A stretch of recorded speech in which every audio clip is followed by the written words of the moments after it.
Alright you guys, Scott Jones here, Becoming Ultra, founder, host, head coach with Becoming Ultra.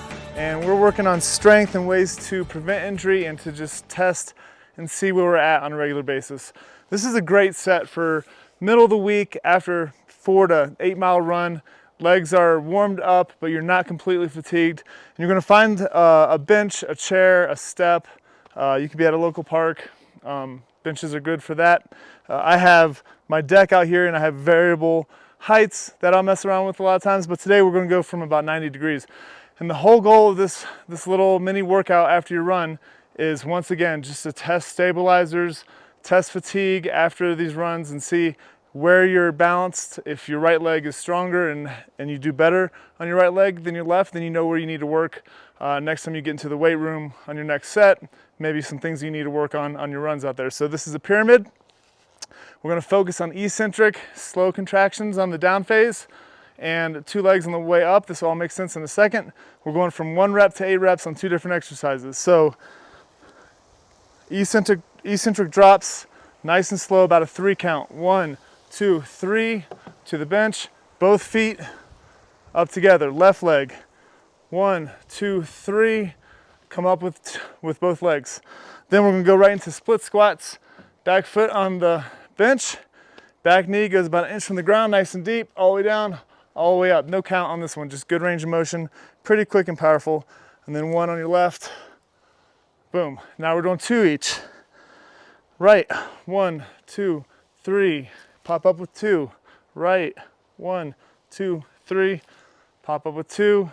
Same over here, pop up, same over here, pop up. Then you got 2 on your right here, all the way down, all the way up, all the way down, all the way up, 2 on the left, so forth and so on. A few cues for this set. When you're looking down, your knee, we want to track well on this, okay? So knee lined up with big toe. Make sure that you're not coming out too wide on this. If you're all unstable, stop for a second, make sure you're under control. Stick your butt out, try to get your glutes fired off right away. So butt back, chest, knee, and toe are all in line. And make sure there's not too much wobbling going on. A little bit of wobbling's fine. You're gonna have to work through it a little bit, but that's the goal there. Heel should never come off the ground.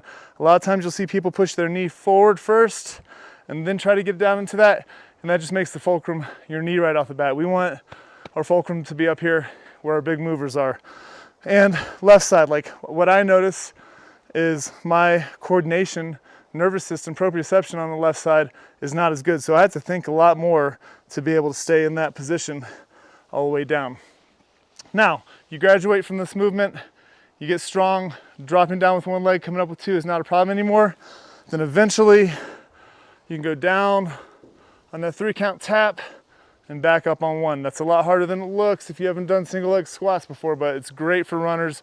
All we're doing is decelerating for hundreds and thousands of steps when we go for a run.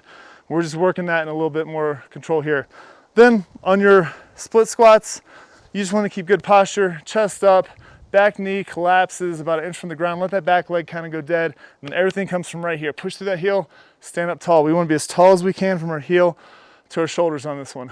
When you start getting fatigued, a lot of times we'll see people leaning forward the whole time.